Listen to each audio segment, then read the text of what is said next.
In the newsroom. When he was elected president, Nicolas Sarkozy swore it would be the death knell of what we call here la France-Afrique, the term used to describe the cozy relationship between France and leaders of its former colonies. Now, with 8 months to go before he runs again for a second term, a whistle-blowing confidant has everyone wondering whether the French president's kept his promise. Attorney Robert Bourgi insists that Sarkozy has, but in a kiss-and-tell interview with a French Sunday newspaper, he goes into great detail about the big bundles of cash that he carried over many years from Africa to Sarkozy's predecessor, Jacques Chirac, and to Chirac's friends.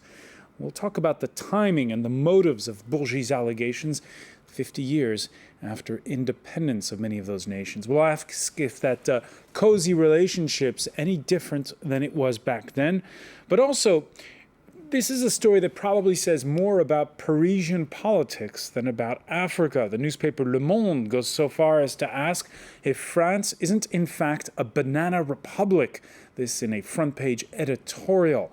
Today, in the France 24 debate, we follow the money between France and Africa with Michel Rimbaud, former French ambassador to Mauritania, Zimbabwe and Sudan. Thank you for being with us. Also with us, Xavier Gilbert, who lived for 8 years in Ivory Coast, where he practiced, now here in Paris. Thanks for being with us. Also with us, Thierry Lévesque, journalist at the Reuters news agency and author in French for now, but perhaps soon in translation, of Intouchable, Untouchable, all about Jacques Chirac's corruption trial. And we have a Frenchman working for a British news agency. We also have a British man working for a French news agency.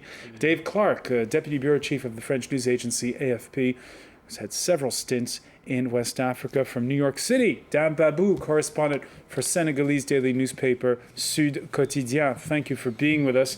And we want to thank you, the viewers, for weighing in on the discussion on the France 24 debate Facebook page and on Twitter, where our handle is @FrancoisF24. Now, the accusations of a 66-year-old Dakar-born attorney of Lebanese origin certainly make for entertaining reading. Robert Bourgi, who describes, for instance, bringing 4 djembes stuffed with 2 million cash to Dominique de Villepin, who was then Secretary General, who was Chief of Staff, in other words, for Jacques Chirac, when later Foreign Minister and Prime Minister. Once in his office, he quotes Villepin as saying, "Blaise, as in Blaise Compaoré, is screwing around. Once again, these are small denominations." Let me begin with you, if I can. Michel Rimbaud, does that story seem credible? I don't know if it is credible, but the story has been told, and so it must be considered as being credible. I don't know. Of course, it is one of the practices of the so-called France-Afrique for a long time. I think that I am not sure that it exists until today, because I think it was clearly and strongly linked to a question of generations of the head of states, the post-independent heads of states in Africa. I know that the last head of state that was involved in this kind of story was Omar Bongo, that is dead, but he was one of the first generation of the third generations of post-independence Africa. I am not sure that in the present time, things continue as they were before, but I am not sure. Everything is credible because we have heard and read so many things about this kind of transactions of delivering money and cash and the link to French elections that we cannot deny. I was not in the office of de Villepin, Chirac, but anyway, it can be discussed, also undisputed. In fairness to Robert Bourgi, he doesn't just point the finger at dead men. He also accuses the likes of Senegal's current president, or his son, Karim Wade, and Dave Clark. He points a finger at others, including the Congo's president, Denis Sassou Nguesso, Laurent Gbagbo, the ousted president of Ivory Coast. When you look at through what Robert Bourgi's been saying the last few days, what's your reaction been? Well, the cliche that all my friends came up with, and I've heard all over Paris this week, is being, we're shocked but not surprised. Nobody who's ever covered French or African politics has ever been under any doubt that an awful lot of unregistered money swirls around between Paris and the West African and Central African capitals. Large sums of money obviously have changed hands. There's been several previous cases. Some of them came to fruition, some of them dragged on for years and years, in which testimony of this sort has come out. And within the political infighting in France, people often accuse each other of these things. And it's interesting that Mr. Bourgi, who was formerly the bagman, in his own words, for Chirac and for Villepin, now works for their successor and bitter rival, Nicolas Sarkozy. Now, what does he do for Nicolas Sarkozy? He says he's not an official advisor to him. He's occasionally called for advice. But why did he join the Sarkozy camp if it was not to maintain these sorts of contacts with West African capitals? When you were an ambassador, Michel Rimbaud, was it sometimes infuriating that there's always been this sentiment, this feeling in this country, there's always a parallel diplomacy? You work long and hard to become ambassador, to be a diplomat, and we hear that there are these secret cells inside the presidential palace that don't answer to anyone inside the foreign ministry. Well, it is possible, but in the French tradition, I think that mixing up the official diplomacy under Quai d'Orsay, the foreign ministry's policy, and the Secret Service policy was not in the mood of the French mood.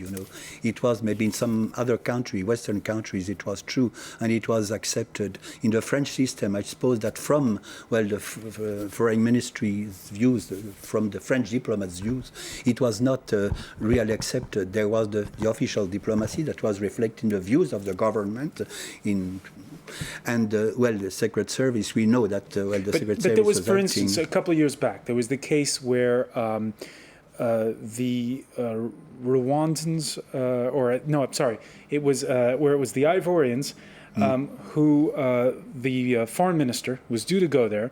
And they said, no, we don't want to talk to him. We want to see the chief of staff, Claude Guéant, instead. How do you feel about that as a diplomat? I think that the traditions are getting lost. You think it's changing? Yes, there is a big change in the morality, in the tradition, of course, and this relationship between the official circles and the parallel circles, the secret services. I think that in the mood of our time, it's very, very different from what it was in the past, I suppose. But anyway, what we are listening to and hearing for the time being doesn't concern present affairs. It concerns the past, Chirac, de Villepin, and even Sarkozy. Let's not forget that there is some link with Sarkozy. Sarkozy is not out of the story because he was accused. It was not in this channel. It was accused of receiving some money when he was the Home Interior Minister some years ago, several years ago, but not very long time ago. And so I think there is a link. It's a kind of counter attack. I suppose this is the link that exists between explains why it is showing off at this time of the story of the history. We're going to talk a little bit more about the timing. First, let's hear from Robert Bourgi, who describes, for instance, not only describes bringing those djembes, but also has been trading barbs, if you will, with Jacques Chirac's defense attorney. On Monday, the day the former president's trial for a separate corruption affair resumed, without the defendant, Jacques Chirac, excused for medical reasons. I'm happy that Mr. Chirac is suing me for defamation, and I'm happy for him and his family that he seems to have suddenly recovered his memory. In his embezzlement trial, he's suffering from memory loss, but for me, he's suddenly recovered all his mental capacities. It's true that one can wonder about the timing of this. But while my client is indeed suffering memory problems, it seems to be worse for Mr. Bourgi. It seems to be worse for Mr. Bourgi, says the attorney for Jacques Chirac. Thierry Lévesque, what's your reaction to the statement there by Georges Kejman? I think it's a lawyer statement, but I think this trial of Mr. Chirac and the coincidence with these allegations of Mr. Bourgi reminds us that the cash... Is it a coincidence? I don't know, really. I'm not sure about the motivations of Mr. Bourgi. But the thing is that the coincidence of these both events reminds us of the importance of cash in the political life of Mr. Chirac. because we must recall that in the City Council of Paris, when he was a mayor, he had lots of cash. He was proved by judicial inquiries.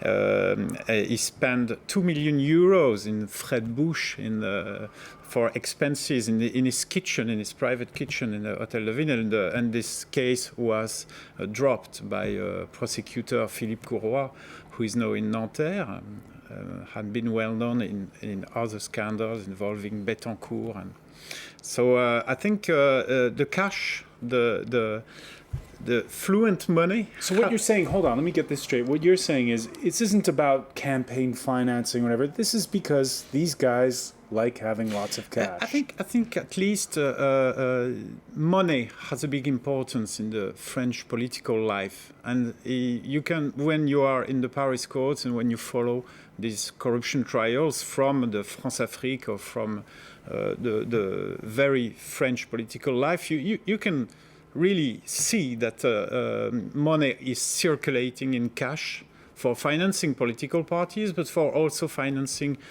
private their lifestyles, the style to which they've become accustomed. Xavier Gilbert, do you agree? Yes, well, as money is very yes, it's quite important. But to come back to Mr. Bourgi's declaration, I can think they are credible for at least as far as Côte d'Ivoire is concerned, Ivory Coast is concerned, because we have a physical witnesses in Ivory Coast. We supported Mr. Bourgi's declaration, which is including the President of the National Assembly. Mamadou Coulibaly is a very serious and very respectable man. He's one of the few Gbagbo camp respectable man we deserve respect. And when Coulibaly says something, I think we can trust Coulibaly if we can doubt on trusting Mr. Bourgi allegation. But Coulibaly is very serious, and Coulibaly is confirming. Dan Babou in New York, you're in close contact with the Senegalese community, both there and in Dakar. Is it the same as what Dave Clark was describing, shocked but not surprised? No, that's exactly right, because people are not surprised here when it comes to how Senegalese president handles cash money, because right in the country itself, that's how he behaves. Every day you hear like wrestlers given 20 million CFA, you hear like a marabout given several millions of CFA, or other type of behavior like that.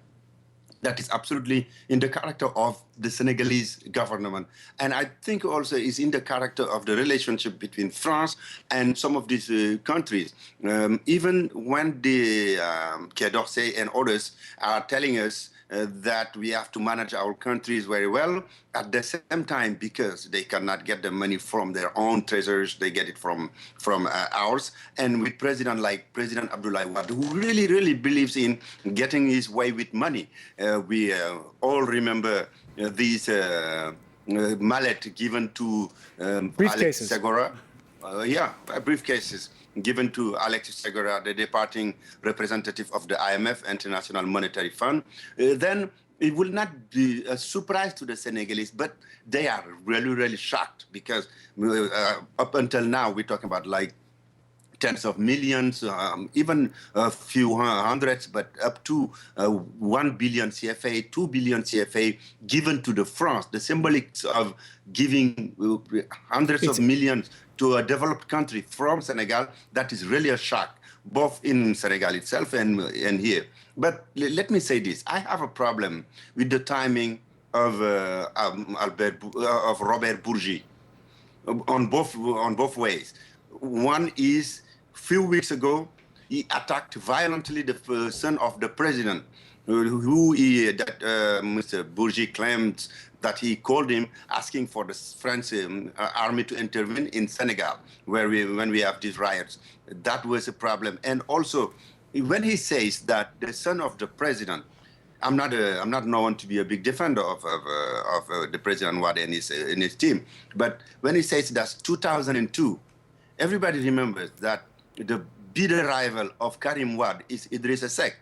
In 2002, Idrissa Seck is the powerful Minister for State All right, the manager of the president. let's pick up, Dan Babou, on what you said a moment ago, and I want to bring Thierry Lévesque into this. Dan bringing up the question of the way the cash goes, and you followed before this trial the one of an arms scandal involving Angola, and before that another one involving the now defunct French oil company Elf. Where does all this money come from? All this money comes from oil, of course. Most of these African countries are oil producing countries, and the French companies Elf at this time, and now Total, is the main operator on these fields. So there is some kind of exchange between this. But Burkina Faso doesn't have oil, and Ivory Coast is only starting to have oil. There are other resources in Ivory Coast, like the port of Abidjan and the cocoa, but in the Congo, at least, in Angola and in other countries, oil is the base of these financial exchanges. So it's scratch my back, I'll scratch yours. Yes, and I think it was seen in the Elf trial in 2003, for example, that these head of states, the same as mentioned by Mr. Bourgi, received directly money from the Elf company in offshore bank accounts. And this money recirculated after Mr. Sirvin, who was Elf number 2, distributed as much as 3,350 million francs in 5 years in cash in the Elf Tower in La Défense. And this was proved. The justice has proved. Dave Clark, let me ask you on this. The fact that a lot of French companies in the past, or still some today in the present, there is a very tight relationship. Some are even partially owned by the French government. Does that mean that does that explain this sort of France's special quote unquote relationship with its former colonies? Well, for that to hold true specifically for France, then it wouldn't have to be the case with American and British companies. And I don't think France has got a monopoly on corruption. And I also don't think it's this link purely to African countries as well. Even just taking the French case, there appear to have been massive retro commissions on sales of frigates to Taiwan. There are strong suspicions of kickbacks on the French sale of submarines to Pakistan. In the UK, where I come from, Tony Blair cancelled a police investigation into kickbacks on arms contracts in the Middle East because it was getting too close to the heart of government. When you're dealing with oil, when you're dealing with weapons, when you're dealing with strategic industries, even civilian aerospace, even companies that are theoretically private have got strong links to the state. I think the corruption in the international commerce is a taboo, but French magistrates and foreign magistrates know that it's a basic data of international commerce concerning mainly oil and arms deal. When we come back, we're going to look a little bit more about the French way of doing this and the French way of doing politics. Stay with us. The France 24 debate continues.